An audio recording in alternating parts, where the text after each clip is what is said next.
evening. Welcome to Consider This. I'm Melisa Idris. And I'm Sharaad. So we're taking a look at the news of the day and asking you to reconsider what you've heard today. So the biggest news of the day for me really has to be the rumours surrounding a cabinet reshuffle. So Tun Dr. Mahathir Mohamad has confirmed that during the cabinet meeting yesterday, there was discussion of possible changes in several ministers' portfolios, but the Prime Minister has, however, denied that a cabinet reshuffle is imminent.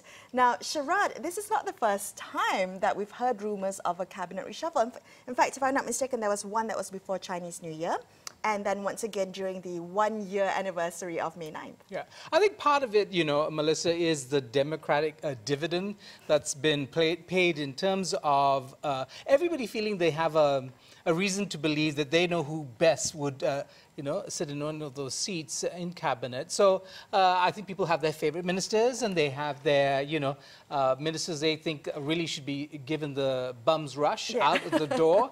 At any rate, the prerogative is the Prime Minister's, and he's saying that they're going to perhaps, he's leaving it open for some sort of tweaking, but he's denied some important things. Like, he's denied that the former International Trade and Industry Minister, Tok Pa, under the Barisan National Government, is going to be joining cabinet. I think he said that. And he says there are going to be no new faces. So, right. So, it got me thinking as to why cabinets are reshuffled, right? So why reshuffle ministers? Essentially just a way to refresh the cabinet lineup, especially often in the face of, I guess, perceptions of poor performance or poor polling numbers.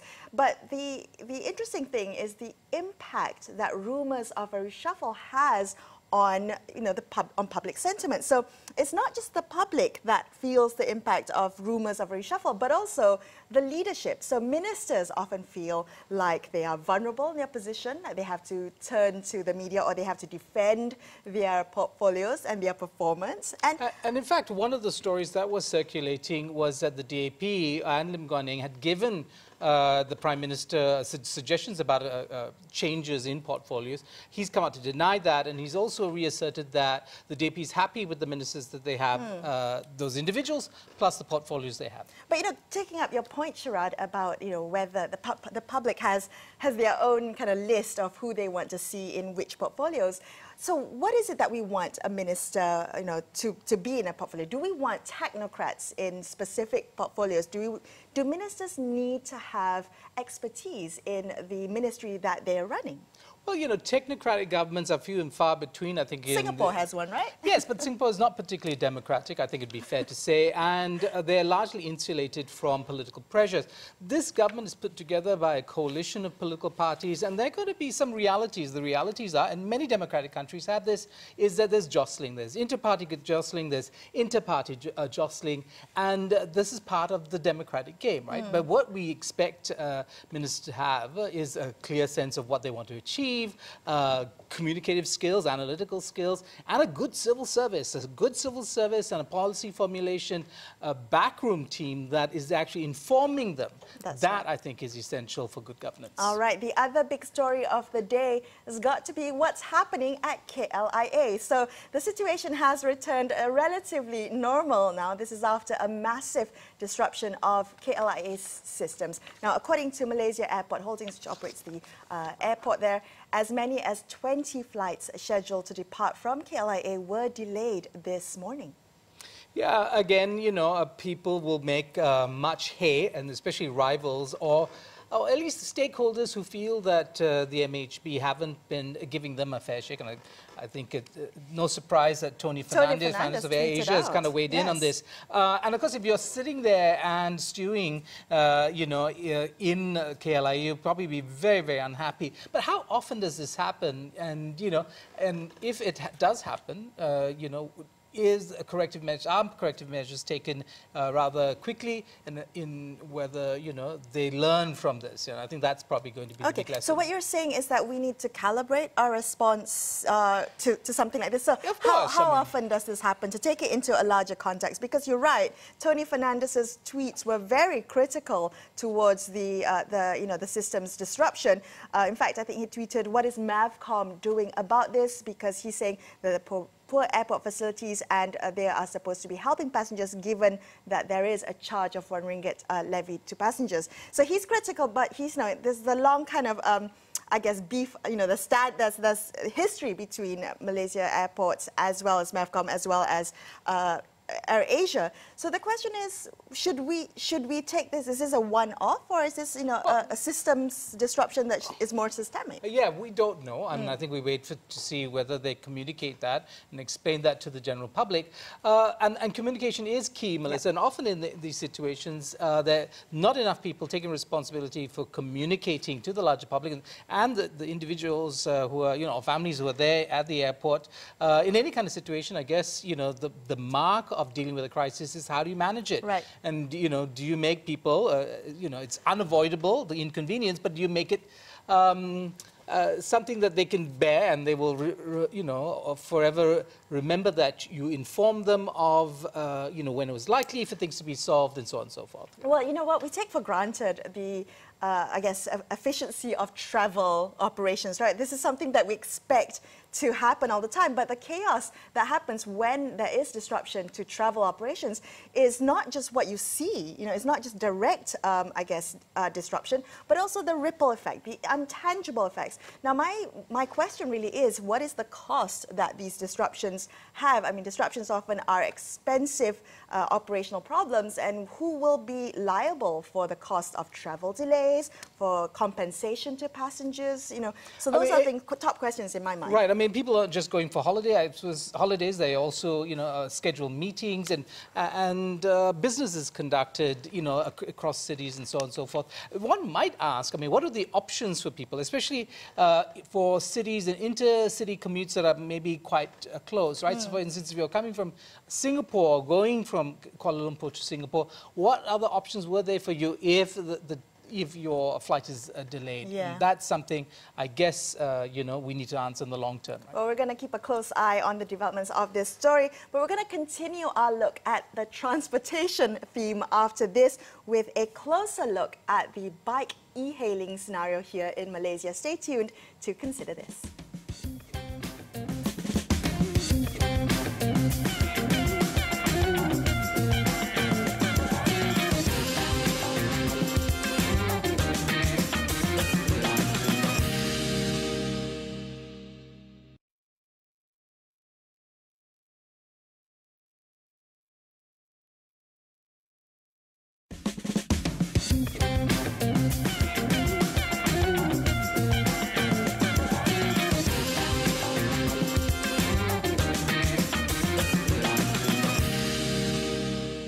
Welcome back to Consider This. I'm Melissa Idris with Sharaad Kutan. Now, yesterday, the Cabinet unanimously agreed to allow motorcycle e-hailing services here in Malaysia. And this is after Youth and Sports Minister Syed Saddiq arranged a meeting between Gojek founder Nadiem Makarim with the Prime Minister and the Transport Minister Anthony Loke. Now, it was later clarified that the move was not merely to bring in Gojek, but also other e-hailing companies, including local startup Dago Ride. Joining us right now on the show is Afzan Lutfi, the co-founder of Dago Ride. Welcome to the show, Afzan. I'd like to begin with your thoughts on what did you make of these recent turn of events? I think definitely something very exciting for the country and also for the local tech ecosystem as well. This is something that we obviously tried to do back in 2017. It was unfortunately banned, but it's good to see that it at least laid some seeds that allowed some progress, even though it is 2 years later. Right, okay, so this is a U-turn, and we often disparage U-turns in government as a bad thing. I mean, so obviously a good thing for you.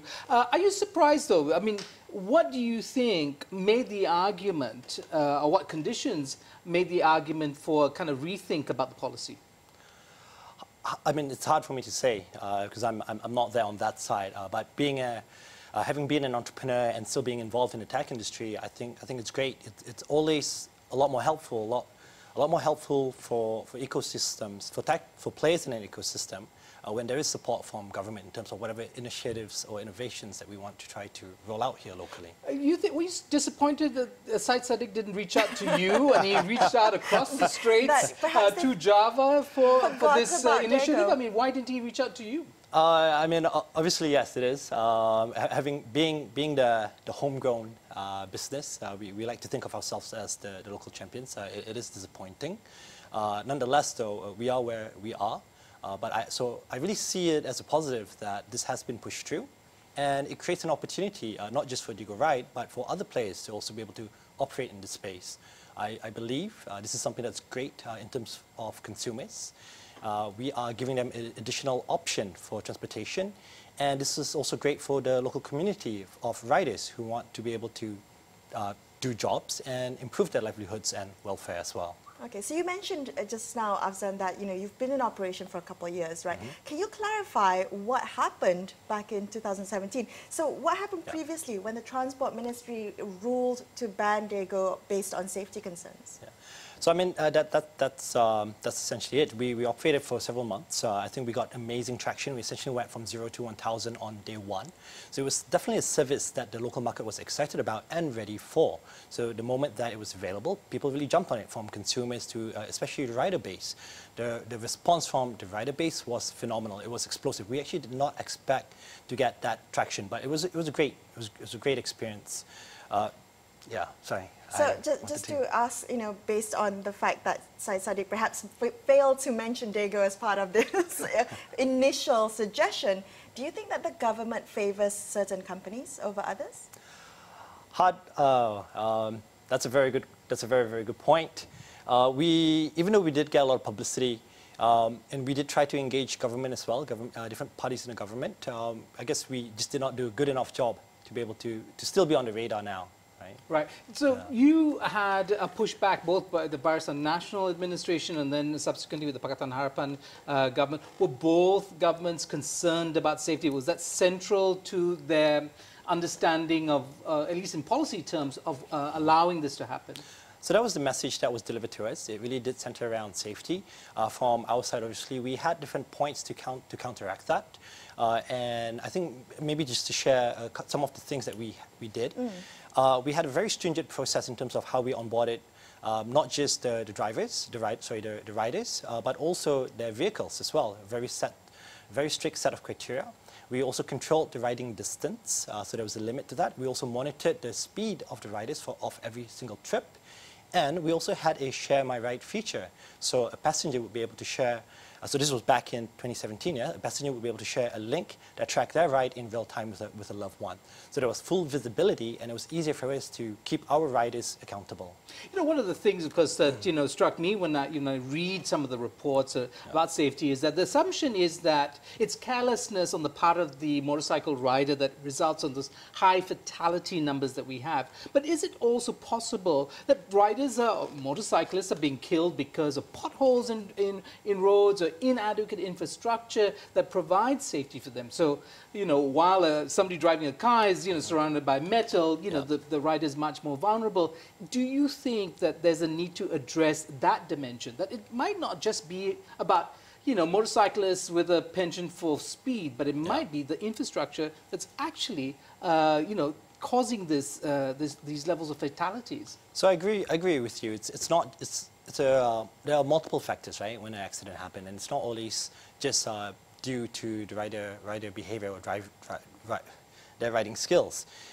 It comes back to, it could be other factors, it could be other vehicles on the road, other people, or even just poor road condition or weather condition as well. So really, in terms of improving safety, I think it has to be looked at holistically, and it goes beyond just the riding behavior. So this is very much in the works now. So the government said they're going to be looking at this. What kind of regulations are you expecting the government to impose on bike e-hailing? Very, very good question. I suspect that looking at what has happened on the e-hailing side for four-wheelers, it would not be unreasonable to assume that potentially some kind of licensing. Like the public service vehicle license. That is correct. Can that even be applied to motorbikes? I think if there is a will, there is a way. Okay. It can be done. I think regulation can also be good if it is applied in a way that makes sense and does not disrupt, I guess, entrepreneurship or commerce, right? But enable it instead. Right, okay. This is the other thing, of course, which is that consumers, and you said there was a huge, uptake with the app when it came out. Yeah. A lot of people are saying, why would people want to, to ride on a bike rather than in a car? And in fact, the Prime Minister kind of weighed in on this, said, well, not forcing you to take a motorbike if but it's a choice. It's just kind of extending the options for consumers. What do you think are the main sort of challenges in communicating this as a serious option, especially when you put weather into the picture? So I love that question, and I think it's important to look at the population holistically, right? So there are different segments of the population earning different income levels. So maybe a segment might not be comfortable in terms of bike riding, and they can afford to take different means of transport. But there is also a segment that in terms of the price point or whatever they're earning, being able to ride on a motorbike, which was actually a lot cheaper, it made sense for them. So it resonated for them very well. Right. I mean, how much cheaper are we talking about? The lowest, maybe a car ride might be about 5 or 6 ringgit. Yeah. I mean, so that would be a short distance. But what kind of we talking price about differential? Right? Yeah. What would it be, like 1/5 the price? Or so the rides were essentially at RM2.50. So you can It started at 250. It was so originally we capped it at 250, and then because there was a lot of demand to increase the riding distance, we did increase that, and it was a dynamic rate depending on the distance. Okay. Well, one of the reasons for the proposal to have bike e-hailing services here in Malaysia was the job opportunity, right? The job creation and the ability for the gig economy. So when you talk about 250, this is for the passengers. What about the riders? What kind of income are they looking at making? So the rides were very short in terms of the riding distance. So you'll be able to batch rides consecutively. Because I worked a lot with the riders themselves, I onboarded them. I also had a lot of sessions in terms of getting feedback, trying to understand how can we improve the service, how can we improve the tech as well. And a lot of them were very happy to do it part-time. They would come in during peak hours. And essentially, whatever rides they were able to batch just after their shift at work, they were very happy that it was able to supplement whatever income that they have already made through their day jobs. So when you first started back in 2017, so you had this, it's essentially a tech startup, right? You had technology to support this, but technology moves very quickly. So 2 years down the road, what advances in technology are you applying to this company now? So I think essentially after we were banned, we ceased operations, and because of that, we did not really enhance the tech, but it is still there. We have looked at what other players have done, and I think we can always try to improve the technology along the way as well. Right. Let's look at the possibility of Gojek coming in. Do you think just because of their kind of heft, because they're kind of leaders in the market from where they come from, that they will completely wipe out any local players? I mean, and if that's an unlikely scenario, would you like to see this government, apply the same kind of nationalistic approach they have in other kinds of industries and protect local players? I think it's good to. So that's a very good question. I think it's good to open up to competition, and what that does is that it forces the existing players to really innovate and to be at the top of their game. The worst thing that can happen is where we have a situation where it's a monopoly and people get complacent, and that's actually bad for consumers. But when there is competition and it's a high level of it, I think at the end of the day, the consumers will win. Right? The consumers and also the people that are working in the gig economy. So you're actually not looking for protection. That's interesting. Is that a kind of philosophical commitment you have? Why are you not, flying the patriotic flag and demanding protection as so many Malaysian industries want? I believe we have awesome talent here in Malaysia, and we can go head-to-head against the best in the world. All right, there you go. Okay, so I guess it's now really up to you guys to communicate this, strategy in perhaps addressing some of the safety concerns and maybe changing consumer expectations or, I guess, habits in terms of how they've been taking e-hailing services before. Well, thank you so much for joining us on the show. It's been a pleasure speaking to you. We're going to continue our look at today's news, so stay with us right here on Consider This.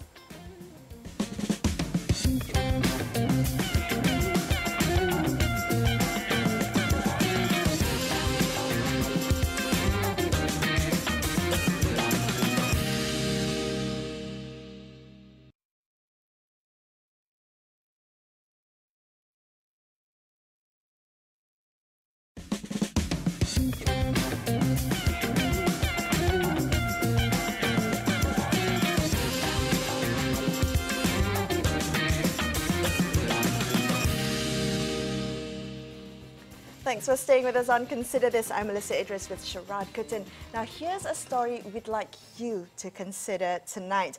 Recently, there was a Form 1 student who started a petition urging the Prime Minister to allow secondary school boys to grow out their hair. So 13-year-old Daryl James started a petition to address the issue of gender discrimination in his school.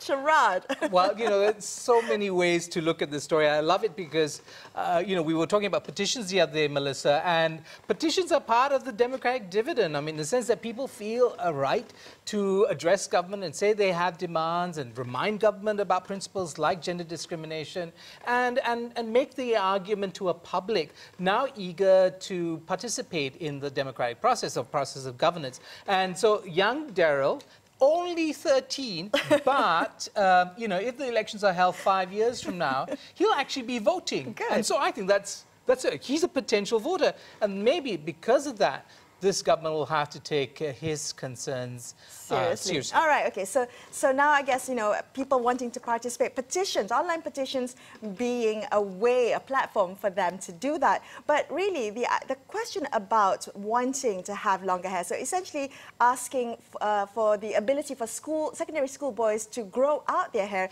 speaks to not more than just a democratic dividend, Sharaad, but really about you know, ending the authoritarian culture in schools. Now, for me, I was considering this story, and I had two minds about it, essentially, because I think that, you know, uniformity is part of a broader discipline culture, right? You know, you're making rules for uniforms makes everyone equal, lessens the ability. Well, it gives you the appearance of equality, and I think this is one of the problems with uniforms. Uniforms actually hide the inequalities between kids to some extent, but because you can have a better phone, or you can have a nicer watch, or you might be driven in a Mercedes-Benz to school, in which case everybody knows they're not equal with you, right? So equality is a funny thing. Uniformity, conformity, these, as you said, are the authoritarian values within schools, right?